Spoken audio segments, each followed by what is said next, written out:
Finally, Krishna is saying that you have to expect the unexpected in the material. Material world is full of surprises. And I'll tell you a funny story about one of the very, very famous, very elevated sannyasi in Iskcon. Thousands of disciples. So they went to Jagannath Puri. Has anybody been to Jagannath Puri? Or 4 people, okay. So if you go to the ocean side, it's a very rough ocean in Jagannath Puri. The waves are very strong, very high, so it's not a good idea to swim in that place. But people do. So this Maharaj, again, very elevated personality, decided to go to swim anyway.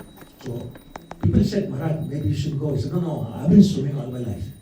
So he went in, and he stayed inside. He wouldn't come out. So after like half an hour, people said, what's going on? So somebody went in there, one of the disciples went, Maharaj, please come out. And Maharaj said, can you bring me another gamcha, a towel? He said, what happened? He said, when I entered, the ocean took away my gamcha. I can't come out. So bring me a towel. So he said, okay. So he brought another towel and then wrapped it, came out. He had a very good sense of humor. He said, I went into the ocean as a Gaudiya sannyasi. Everyone understand Gaudiya sannyasi? Right? But I would have come out as Naga Baba. So it's nothing wrong. So the point of the story is that unexpected things can happen. That's Maharaj has been swimming, I just said, all life. So many different oceans, so many different lakes and rivers and everything else. But something unexpected happened in front of hundreds of disciples. So again, Krishna is saying, expect the unexpected in the material world.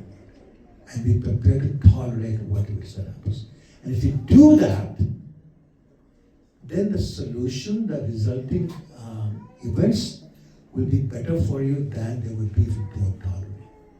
Okay? So it's about 7 minutes left to noon, so I will stop here, see if there are any questions or comments, and I can perhaps address those.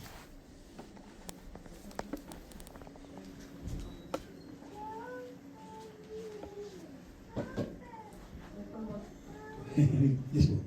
So you are talking about the reaction, so how we can control the reaction. Sometimes the spur of a moment we say something or react quickly. So how we can practice of slowing that reaction time? Yeah, that's a very good question, because that's what happens in the world. Many wars, many battles in the family, friends happen because we cannot control our anger, we cannot control our emotions, and we say things or we do things that we regret later on. And it's really literally being aware of the effect of the reaction on you, other people, and the subsequent events. And that's the whole point of this particular verse, because it's saying, friends, tolerate for a minute. So imagine, you receive an email, and you're really angry with what it says. If you reply immediately, it'll be a very angry email back. And chances are that an hour later, you say, why did they write that? And the problem with emails is once you send it, you cannot unsend it. There's no unsend. Unless you do it right away, which is even a new feature, but an hour later, it's gone. Similarly, if you say something to somebody, there's no unspeak. You said it, this. You cannot say, oh no, I unsay it, I take it back. It's too late. You cannot take it back. So we regret. So I think if you're aware of the potential impact of our not waiting, not tolerating for at least for a few minutes or whatever, or a day, then it will be negative consequences. So being aware of that, we have to practice. And that's what Krishna said. You have to practice. You say, I don't want to make the problem worse than it is today. I'll tell you, I cannot tell you too many details, but there is a couple in Toronto who came to me for advice because they are about to split up. And when I talked to them, basically the bottom line was, it's not reason, but bottom line was somebody's relative said something to which this person reacted and just took from there, and now they're at a point where they're separated. After 2 years of dating, and they're wonderful people, really wonderful people. But because this immediate reaction, if he or she had said, okay, I'm not going to say anything, and I talk about next day, whatever, problem not with it. But immediate reaction, and therefore just everything was bigger and bigger and bigger. It's like the snowball effect. It's just gets worse and worse and worse. So once we realize those kind of things, then said, let me just take a breath. Wait a few seconds, if not a few minutes, if not a few hours. Before I say, let me think about the reaction of the other person if I react now. Things like that. So hopefully that's answers your question. Thank you. Anybody else?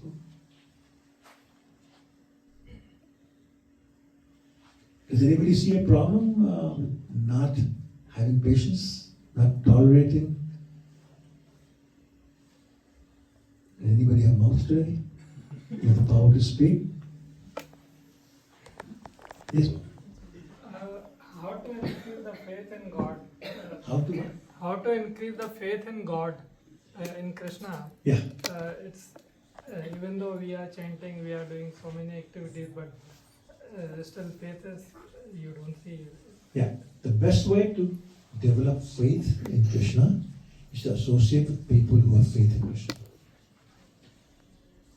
And you can associate in two ways. One is physical association. One is reading about those devotees who have the faith. The prime example of faith is Prabhu Maharaj. 5 years old. What torture was he subjected to? Pierced by tridents, swords, thrown in the pit of snakes and scorpions, thrown from a cliff with a stone tied to his back, thrown in a fire, right? Given poison. We can't even imagine those things. But what did he say? And what did he have to do? Just once. All his father was looking for was him to say, Daddy, you're great. That's all he had to say. One sentence would have stopped all the torture. But did Maharaj do that? No. What did he say? Oh no, Bhagavate was, Krishna, you're great. You're the greatest. And he stopped. And he had his faith that Krishna is going to say. So whatever Hiranyakashipu could do, Krishna was saving him. And when the final moment came, when Hiranyakashipu just couldn't take it anymore, he couldn't understand how this 5-year-old is not afraid of anything.